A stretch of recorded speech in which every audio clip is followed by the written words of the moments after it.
Hello there, kia ora. I'm a little concerned about our finance minister, Nicola Willis. I don't think she's really keeping her head above water anymore. It's more like she needs a longer straw to be able to keep breathing. There's been some really weird moments there that makes me think that maybe, just maybe, the National Party's been a little bit disingenuous with the general public about, well, everything. Take their tax plan that they released last year, for example. It was last minute, after months and months of telling us it was definitely coming. There were all sorts of questions that were being asked. We still haven't seen those specific line by line details that they promised that were really, really there.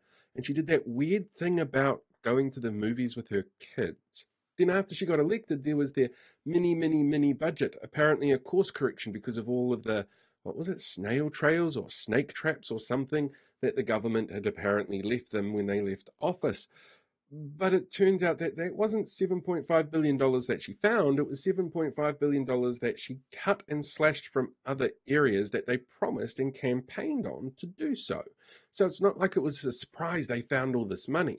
What was a surprise to them, apparently, was that the economy was actually in better shape than expected when they took over. There was $1.1 billion less deficit than was being predicted, and our inflation rate actually dropped to lower than what the Reserve Bank had said it was expecting it to fall to. So I guess the last government actually didn't do too bad in that response.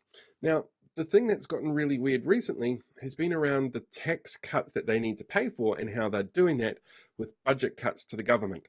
One of the things that people need to know is that budget cuts aren't necessarily inflationary if the government is reducing spending at the same time, which is why they're so determined to cut that spending while offering tax cuts to, mega landlords and the ultra wealthy.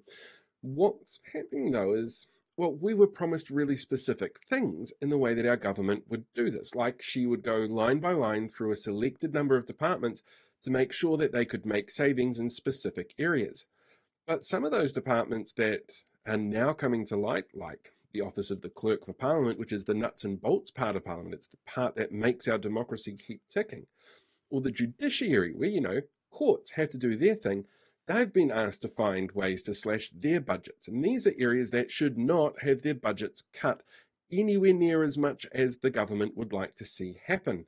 On top of that, during the election campaign, we were promised vehemently that there would be no cuts to frontline services at all to pay for these tax cuts that disproportionately benefit the wealthy.